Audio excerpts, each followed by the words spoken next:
লখনৌ থেকে কলকাতা শহরে পা রেখেই সপা প্রধান অখিলেশ যাদব সরব হলেন আইপ্যাক কাণ্ড নিয়ে। বললেন দিদি ইডিকে হারিয়েছেন, ফের বিজেপিকে হারাবেন। শুধু তাই নয়, ভোটার তালিকায় নিবিড় পরিমার্জন প্রসঙ্গেও কমিশনের দিকে প্রশ্ন তুললেন তিনি। সোমবার পারিবারিক কারণে স্বস্তিক কলকাতায় এসেছেন সমাজবাদী পার্টির প্রধান অখিলেশ যাদব। এই সফর পর্বে মুখ্যমন্ত্রী মমতা বন্দ্যোপাধ্যায়ের সঙ্গেও দেখা করার কথা রয়েছে তার। এদিন তাকে নিয়ে এই প্রশ্ন করা হয়েছিল, তিনি উত্তর দেন সাক্ষাৎ হবে। অবশ্য বাংলায় পা রেখেই তৃণমূলের প্রতি নিজের আত্মবিশ্বাসকেই তুলে ধরেছেন সপা প্রধান। বিজেপিকে কাঠগড়ায় দাঁড় করিয়ে আইপ্যাক কাণ্ডের প্রসঙ্গ টেনেছেন তিনি।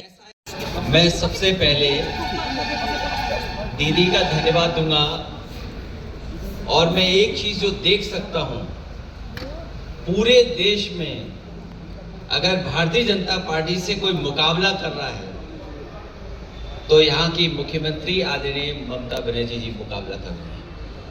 और यही मुकाबला करने से भारतीय जनता पार्टी से मुकाबला किया जा सकता है।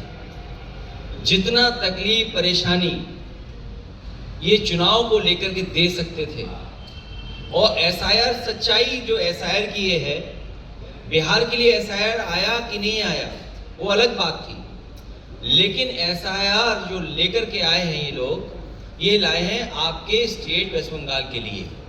और जानबूझ करके इलेक्शन कमीशन की जिम्मेदारी ये बनती है वोट बढ़े, ज्यादा से ज्यादा लोग वोट बना करके वोट डालने आए।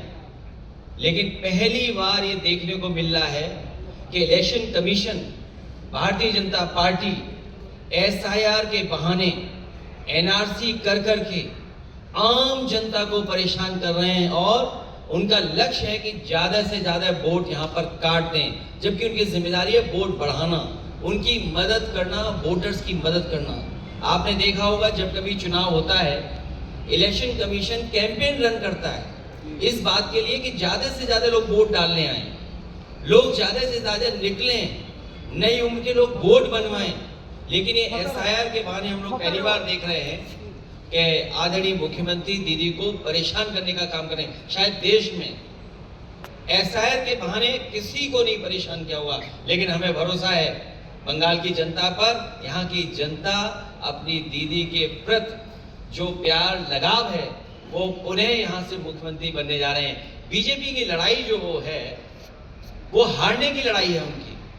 वो सोचते हैं कि इज्जत से हार जाएं, इज्जत से हारना चाहते हैं, लेकिन यहाँ की जनता हराएगी।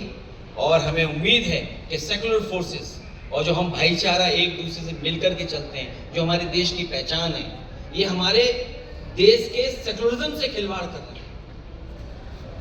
और वो भी इलेक्शन कमीशन से मिलकर, जो कॉन्स्टिट्यूशनल बॉडी है। यहां तो हो ही रहा है, लेकिन उत्तर प्रदेश में इससे ज्यादा वोट काटने का काम कर रहे हैं।